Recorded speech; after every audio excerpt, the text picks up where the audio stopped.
Mr. Brian Jenkins. Thank you, Mr. Deputy Speaker, for calling me and enabling me to make my maiden speech as the member for South East Staffordshire. And I'm very happy to be here to speak in support of my friend, the Shadow Home Secretary, in moving this motion concerning the future of the fire service. I hope the Honourable Member will forgive me if I don't follow in detail his last remarks. As is the tradition of the House, I'd like to take a few moments to speak about my constituency before progressing to the main issues of the debate. South East Staffordshire is the very heart of England, Middle England personified. I consider it to be a great honour to serve a community in which I have lived for over 40 years and have a great number of friends. I follow in some very distinguished footsteps. My predecessor was a man of great stature who served South East Staffordshire since its inception. He was a man who battled for his cause and was aptly described as a Tory warrior. I knew Sir David and Lady Anne Lightbound socially and politically for many years, and his sudden and untimely death saddened all who knew him. Our last Labour MP, the Honourable Member for the Wrekin, has been a close friend of mine for over 25 years, and is fondly remembered for his good work in the constituency.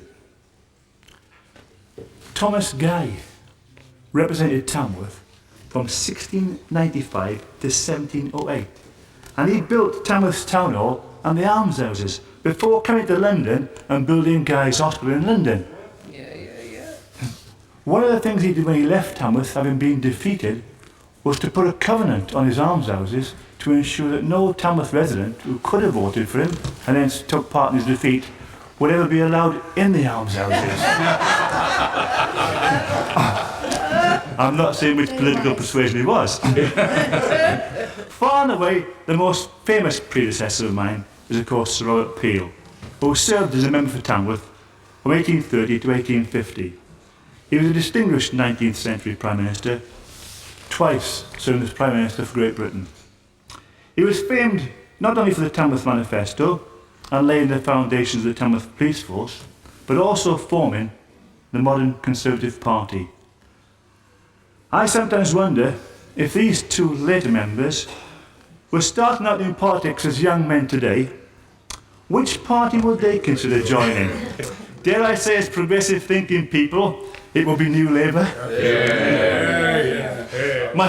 My constituency has a great claim to fame. In the 9th century, King Offa ruled from Tamworth. He ruled Mercia. He was the effective ruler of England, and his coinage, minted in Tamworth, proclaimed that.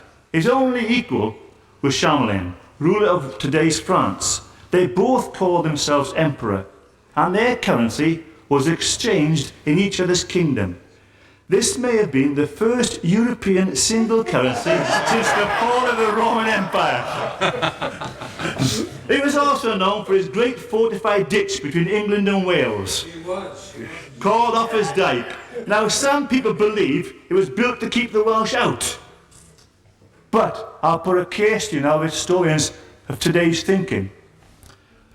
In his kingdom, Offa, like all major rulers, he had civil servants and entourage, and he had to raise taxation. Now, the people close to the border could avoid his tax collectors by slipping over the border. This was a medieval tax loophole, and he had to close it by building a big ditch down to stop them doing this. So in effect, it wasn't to keep the Welsh out, but to keep the English in. The main town in my constituency is Tamworth, and the town centre is dominated by the Norman castle. In days gone by, when rulers set taxes at too high a level, the local citizens would storm the castle gates. Today, the citizens have a different remedy and use the ballot box. But in the last 16 years, we have sometimes felt a return to the old method would have been justified. But I have to say, Mr. Deputy Speaker, that the ballot box served me and my party well. On April 11th, the swing of 22% to Labour was the second highest since the Second World War. The majority of over 13,000 sent an unmistakable message from the people I represent. It's time for this government to go. The present-day constituency is dominated by the growth town of Tamworth.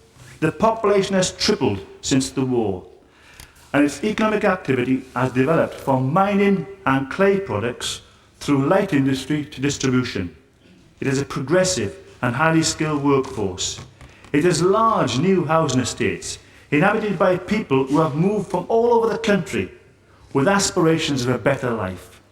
The constituency has attracted as much inward investment as the rest of Staffordshire put together. The employment in my constituency has fallen by 18% over the last year. Our leisure facilities are second to none and include the only indoor ski slope with real snow in Europe. All this development has been overseen for the vast majority of time by a Labour council. A council that enjoys the confidence of its people, with 27 Labour members but no Tories, a Tory-free zone.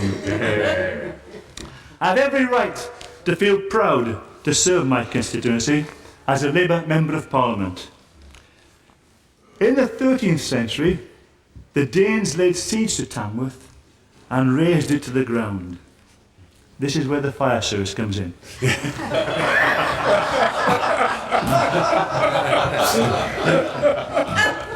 Unfortunately, we did not have an effective fire service, so the town suffered badly as a result. The future of the fire service is a very real concern to my constituents. I commend the sterling work carried out by the Staffordshire Fire Brigade. They have saved countless lives, but the invaluable service they provide is being squeezed by the present government. Whilst the number of call-outs has increased by over 50% in 10 years, central government funding has been cut back. In 95-96, the Staffordshire Fire Service lost over £1 million in real terms. This has resulted in the loss of 36 firefighters. The government's squeeze on Staffordshire's fire service is endangering my constituents. In Tamworth, there's been an increase in the potential workload of 300%, but only a 1% increase in the brigade's strength. The development of the town now makes it difficult for the service to meet their obligation on time. A new station is needed, but that would cost nearly £2 million, and it is not possible with the existing budget on capital being cut by 37%. The formula under which government funding is calculated is arcane. The recent change to include a coastal allowance cost Staffordshire £800,000. You may have noticed we do not have a coastline. But there is nothing for earthquakes, and we do have them. The difference between the SSA and what it costs to provide the service is £1.5 million. And this is made up from other services. But there will be a time when this is not possible. And we in Staffordshire now are beginning to believe we pay more but get less from this government. Mr. Deputy Speaker, my most famous predecessor must be Sir Robert Peel, who served this country well. I do not expect to emulate him in becoming Prime Minister twice in my career, or his achievements in the country. But in his Tamworth manifesto, and I quote, "Declarations of principle will ultimately and significantly fall if they're not adhered to. I have every intention of living up to that principle, and the people have every right to expect me to do that. And indeed, they have every right to expect it of all politicians." He's a goal. Thank you, Mr. Deputy Speaker. Mr. Deputy Speaker, as someone who went to canvass in Tamworth against the election of the honourable gentleman who has just spoken, may I say that despite the fact that I would rather his successor had been of a different political persuasion, I have nevertheless to congratulate him most heartily on his very amusing speech, which, if he can keep it up, will bring him that great accolade when his name comes up on the monitors of people coming into the chamber to listen to him, because his reputation, if he can be as amusing as that on all occasions, will undoubtedly rise here for that period of time, of course, when he is lucky enough to retain his current position. And I was particularly fascinated by his description of the real purpose of Offord Dyke, because he told us quite plainly that it had to be built to keep in people whose taxes were in danger or being threatened of being raised. And I hope most sincerely he makes that message clear.